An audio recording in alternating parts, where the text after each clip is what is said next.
recibimos a la doctora Leticia Montaño Sánchez, autora del libro.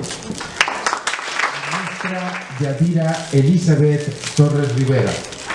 Maestra Silvia Guadalupe Flores Rivas. Maestra Wendolí Bermúdez Muñoz.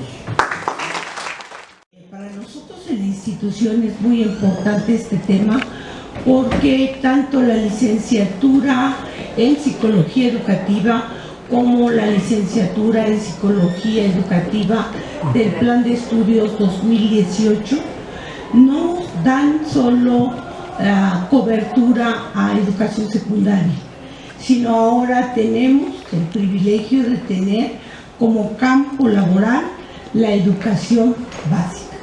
Por lo tanto, nuestros docentes y nuestros estudiantes tienen la obligación de conocer este tipo de experiencias que van a ir enriqueciendo su formación inicial. ¿Por qué es interesante la parte de documentar, ¿no?, sistemáticamente, y que además fue un trabajo de 3 años? De 3 años, ¿no?, en donde ya no es una anécdota como la que ahorita les estoy contando, sino es una situación muy concreta donde tengo que tener un objetivo, tengo que tener una metodología y tengo que decir desde este enfoque, mi mirada hacia ese hecho que yo les estoy contando tiene que ser de esta manera. Por ejemplo, alejarme de la interpretación, ¿no?, y desde mis situaciones personales y darle un significado a eso que está ocurriendo. Porque si yo me involucro como investigadora en eso, puedo decir, ay, maestra, podemos decir otra palabra que no me atrevo porque hay maestros, ¿no? ¿Por qué está regañando a mi hijo? O ¿por qué le gritó a este niño? Esa maestra es agresiva. Esa sería una interpretación desde una investigación. En cambio, la maestra lo que hace es alejarse tantito de esos hechos que ella vivió durante 3 años, que además creo que es muy importante recuperarlo en la malla curricular, en el sentido de toda esta parte de ética, en donde dice, no es la escuela secundaria número 140 y tantos, y la directora fulana de tal, no, ella lo que hace es utilizar una nomenclatura para decir, este hecho, este evento que yo viví, fue tal día, a tal hora, ¿no? Y lo fue reportado, fue visto por tal persona. Y tiene una nomenclatura. Me parece que el texto, trabajo docente en jardines del niño, relaciones de educadoras con madres de familia en la vida escolar, un estudio monográfico, implica y nos permite recuperar desde el texto cómo se hace una investigación sistemática, algo que no está en la malla concretado como una investigación, sino más bien como una práctica que ustedes van a realizar y donde tienen que analizar lo que ocurre ahí, pero sí les da y nos da muchas ideas de cómo ustedes podrían documentar la escuela. Bueno, es importante reconocer que a partir del 2001 se comenzó a discutir en el Congreso hacer obligatorio esta parte de la educación preescolar. Esto nos ayudó a tener una visión muy centrada y muy diferente de la educación preescolar.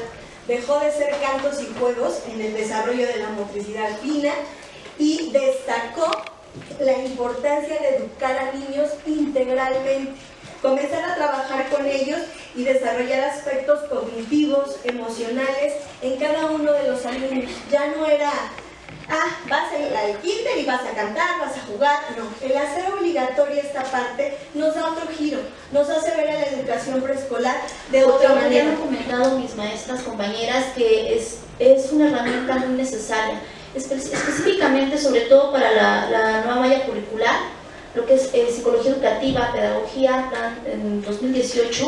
¿Por qué? Porque vamos a incursionar, como momento histórico, estamos incursionando desde el año pasado, en lo que es educación básica, y definitivamente esta es una herramienta primordial para conocer cómo se vive el trabajo de las educadoras dentro del aula, y entonces hablamos que el aprendizaje obviamente se encuentra permeado por las madres de familia, por los alumnos y por todos los miembros de la comunidad escolar.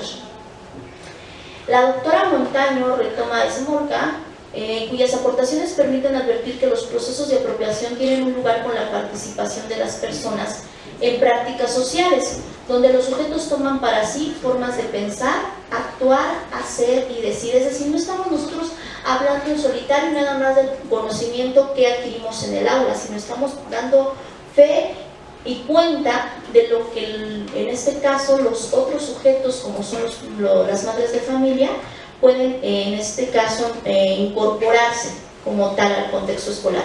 Estos planteamientos permiten profundizar en los sentidos que las educadoras otorgan a las actividades que realizan con las madres y las apreciaciones de estas al respecto. Menciona a Cartier, otra autora, y que afirma que la cultura escolar es una práctica social y de sentido práctico. Las personas solo se apropian de aquella acción, gesto o conducta si tienen sentido para su práctica. Es decir, que la educadora ya no va a la escuela únicamente por cumplir un trabajo, únicamente porque egresó de la normal, sino que le encuentra un sentido a esa práctica de estar con los pequeñitos y también de estar con las madres de familia. Quiero decirles que este libro es producto de una investigación que realicé en mis estudios de doctorado, ¿no? Y que se sitúa justo en la educación preescolar, ¿no? El título del libro, el trabajo docente en jardines de niños, relaciones de educadoras con madres de familia en la vida escolar. Pues de primera instancia, las preguntas que se me han hecho de manera recurrente, y sobre todo la revista última que escribí, en términos de género, me decían, bueno, y en la revista de Costa Rica me decían, bueno, ¿y por qué de educadoras?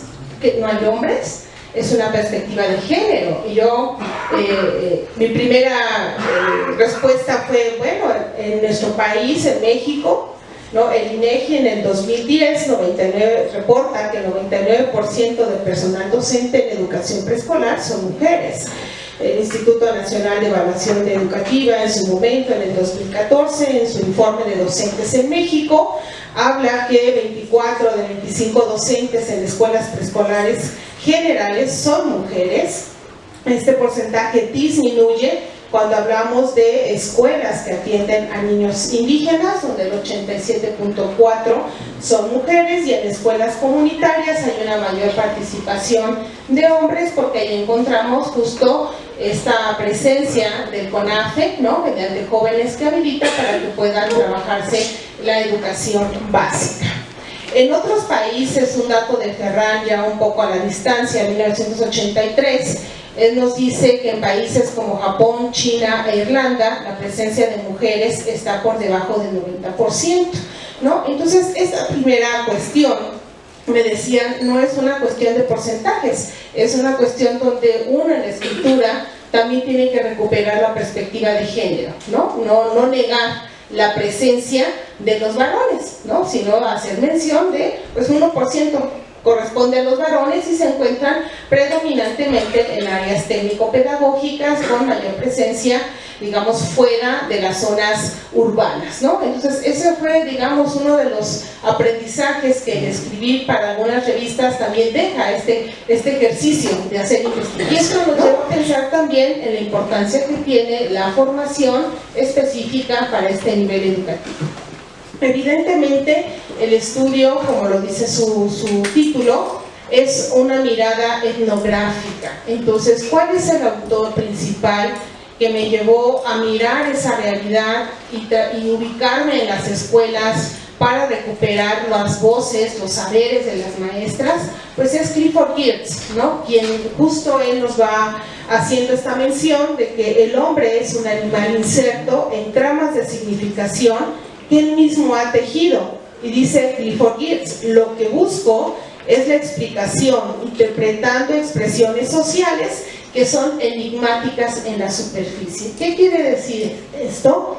Pues quiere decir que la etnografía lo que nos permite a nosotros es mirar o tratar de comprender por qué pasa lo que ahí observamos, por qué la gente hace lo que hace, para qué lo hace, por qué dice lo que dice y en qué contexto lo dice, ¿no? Entonces ahí es donde nosotros vamos entrando a esa trama de significados, y entonces cuando uno se plantea una situación de esta naturaleza, pues el trabajo de campo requiere la presencia nuestra Yo estuve en calidad de investigador, no como muchos de ustedes que asisten a las escuelas y están haciendo práctica y están haciendo observación y están buscando como los espacios para hacer las entrevistas, lo decía la maestra. Esa es una realidad que tenemos muy fuerte en nuestras comunidades y donde paradójicamente, al igual que en otras profesiones, los egresados de las escuelas normales llegan principalmente a estas escuelas, pero buscan la manera de llegar a escuelas que están más cercanas a las zonas urbanas, ¿no? De tal manera que entonces hay una gran movilidad de maestros, y esto que documenta Justa Espeleta en sus artículos de 1980 respecto a las escuelas multigrado, dice, bueno, llegaron como parte de una política educativa para atender estas regiones, pero llegaron para quedarse, porque ahí no llegan los programas de escuelas al 100, no llegan otros programas que buscan brindar mejores condiciones. Este trabajo da cuenta de un estudio exploratorio 2010-2011. Fíjense, este estudio exploratorio yo lo hice en jardines de niños de la Ciudad de México. Pero ¿qué pasaba? Que cuando iba a estos jardines me encontraba con exalumnas, y entonces la mirada hacia mí era de la maestra, mi maestra de la normal, ¿no? Entonces yo entraba a observar, a conversar con ellas, pero ellas al final o en el intermedio me decían, maestra, ¿y cómo me vio? ¿No? O sea, la mirada del deber ser de ellas hacia mí, y también el mío, por supuesto, soy formadora de docentes, ¿no? De pronto uno le gana eso. Entonces, esta parte, a la par que estaba haciendo toda la lectura de los marcos teóricos, llevó a mi directora de tesis y en una conversación a decir, ¿sabes qué? Necesitas tomar distancia, pero no distancia física solamente, en mi caso por ser formadora de docentes, sino una distancia cognitiva, interpretativa, para leer esa realidad, porque ella notaba que en mi propia expresión, cuando le narraba lo que yo observaba, aparecía el deber ser, ¿no? ¿Y cómo aparecía? Es que las maestras no hacen esto, es que las maestras, el plan de estudios dice esto, no algo tomado de lo empírico, sino a una serie de decisiones que tienen que ver con diversos factores pedagógicos. No es el sentido común. Entonces sí hay una implicación muy fuerte, es una dimensión del trabajo docente que de pronto perdemos de vista, ¿no? Si uno recuerda un poco estas dimensiones de Cecilia Fierro, ¿no? De Lesbia, ¿no?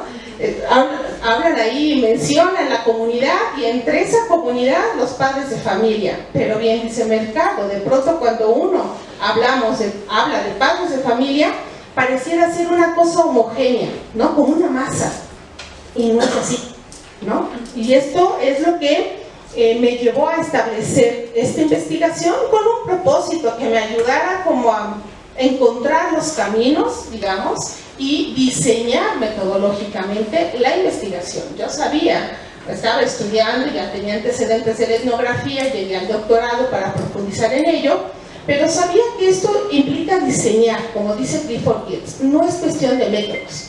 De pronto pensamos que hacemos etnografía porque hacemos entrevista, tomo un fragmento e interpreto. No, vamos a encontrar que no es así.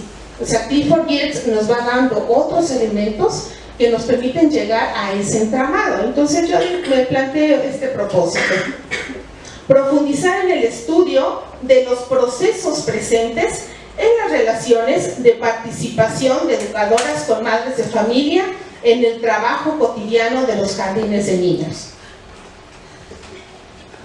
Para ese entonces, habían pasado 6 meses, quizás 8, ¿no? Donde yo decía, esto que estoy mirando, ¿cómo lo nombro? O sea, ¿cómo se llama esto? No solo es aquí el asunto es, yo espero muy pronto escribir algo sobre el acompañamiento que uno tiene cuando hace procesos de investigación, ¿no? Yo fui muy afortunada desde la maestría, ser acompañada por una etnógrafa, la doctora Etelvina, que empieza pues a meternos en toda esta literatura y todo lo que va implicando el acercamiento a la escuela DIE, ¿no? Y posteriormente en el doctorado con la doctora Luz Mercado, pero también con lectores como María Bertelli, como María de Ibarrola, o sea, gente que en nuestro país ha hecho investigación etnográfica en educación y que se ha metido a hacer investigación en la formación de docentes, y eso pues a nosotros nos va permitiendo justamente mirar esas construcciones, ¿no?, para dar cuenta de nuestras realidades que estamos pues enfrentando. Participación, los autores, y ellos son los que me van llevando a hacer mis primeras escrituras. Ahorita vemos el libro, ¿no?, así ya en un ejercicio que uno le pone el punto final. Todavía tiene muchas cosas, pero uno decide hasta aquí, ¿no? Es para el libro. El primer capítulo pues habla de procesos formativos de las educadoras. Recupero lo que ya comentaban mis compañeras. Docentes y padres de familia en los planes de estudio para la formación inicial de educadoras. Ahí el libro es el primer capítulo. En la realidad fue el último que escribí. ¿Ok? El segundo capítulo se titula Ser directora de jardines de niños y las relaciones con madres de familia, ¿no? Ese es el eje del capítulo. Revisar en los planes de estudio 1916, 1923, 1948, el 64, el 72, el 75, el 75 reestructurado, el 84 y un asomo en 2012. ¿Cómo era esa formación para trabajar con los padres? Y lo que encontré es que pues no había muchos elementos. ¿Qué reconocen o qué reconocían las maestras? Los docentes refirieron que en las prácticas de preservicio es donde tuvieron un conocimiento inicial sobre cómo trabajar con los padres de familia.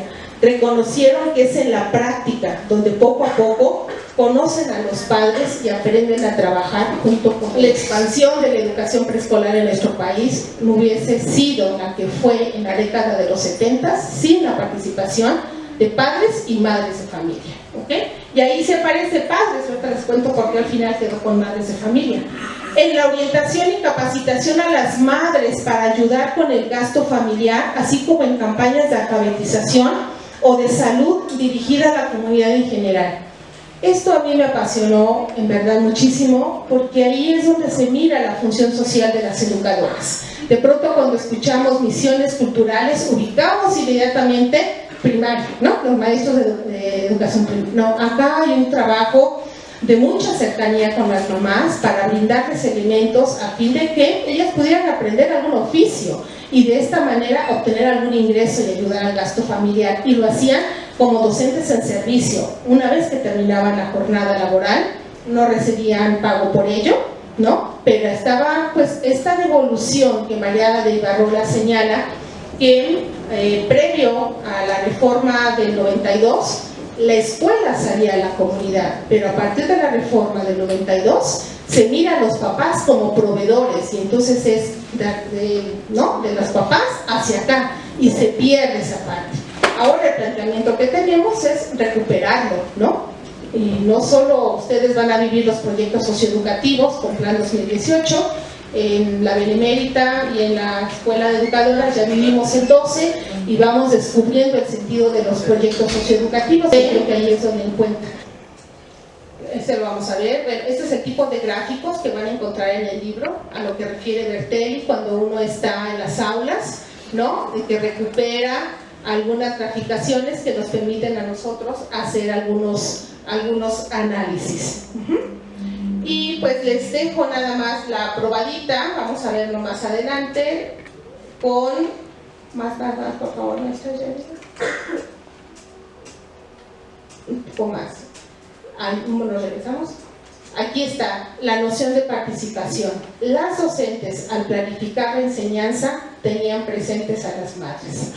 En mi planeación, cuando llego a los recursos, a los tiempos, a la organización, es cuando involucro a las mamás, porque no nada más es pedir los recursos o lo que yo diga en mi planificación. Me pregunto, ¿cómo lo voy a hacer? ¿Quiénes van a estar involucrados? Entonces, tengo que ver las estrategias para trabajar con ellas. Sí, desde el momento de planificar la organización de las actividades, los tiempos y los recursos, las madres están inmersas, porque ellas, junto conmigo, somos quienes lo vamos a llevar a la práctica. Entonces, ahí empieza un elemento. Otro sentido, compartir con las madres el sentido del trabajo en el aula. Las formas son de trabajo pedagógico de las maestras. Decía hace un momento, no es azaroso, no es una ocurrencia. Y ustedes en el libro van a poder identificar eso que decía el propósito. Los procesos. La etnografía trabaja con procesos. Por eso decimos que en la etnografía nosotros hacemos el diseño metodológico en función de lo que vamos encontrando, y este diseño metodológico está expresado en el libro en su parte inicial, en su parte donde se habla de la construcción del mismo, pero lo van a poder mirar a lo largo de todo el trabajo. Entonces, con estos elementos, pues yo les invitaría a leer el texto, porque me parece que hay una parte que también cada vez que lo leo yo lo disfruto mucho, porque es donde uno mira justo esto, las apreciaciones de las madres sobre el trabajo. ¿Por qué digo madres de familia? Porque dadas las características de la comunidad, eran quienes tenían mayor presencia para estar con el trabajo con los niños. Pero aquí es donde ellas valoran el trabajo de los maestros, de las maestras, y lo dicen apropiándose del sentido de trabajo de las maestras. Por ejemplo, dice, aquí los niños han aprendido cómo se hacen otras cosas. Mi niño que salió el año pasado es mucho de preguntar, ¿con qué se hace eso? ¿Por qué se hace esto? Y todo quiere saber. Son preguntas que ya nosotras estamos obligadas a contestar. Dice la mamá, el preescolar para mí me ha hecho acercarme muchísimo más a mis dos hijos, los más pequeños, que al grande. Yo les digo a mis hijos, a ver, no sé cómo se hace, pero vamos a verlo en un libro, vamos a buscarlo en el internet. A lo mejor uno tampoco lo sabe, pero hacen lo posible por enseñarles con qué, por qué, para qué. Uno va aprendiendo con ellos. Cuando la mamá señala esto de uno hace lo posible, a lo mejor no lo sabe, pero hace lo posible para enseñarles con qué, por qué y para qué, está la presencia del trabajo pedagógico de las maestras. No hay vuelta de nada, finalizo con esto. Ustedes van a encontrar las aportaciones de Bárbara Robo, que es otro de los autores que realizamos en la carrera, que habla de la participación guiada. Hay que leer a Bárbara Robo, porque justo ella nos va diciendo cómo es que los adultos hacemos estas mediaciones para construir, en este caso nuestro, este trabajo pedagógico, estos saberes docentes que los maestros construimos en la práctica cotidiana. Una práctica, compañeros, compañeras, que el trabajo docente no es un trabajo que sea igual todos los días. El trabajo docente se construye en el día a día. Nunca va a ser igual el día de hoy, el día de mañana y el día de pasado.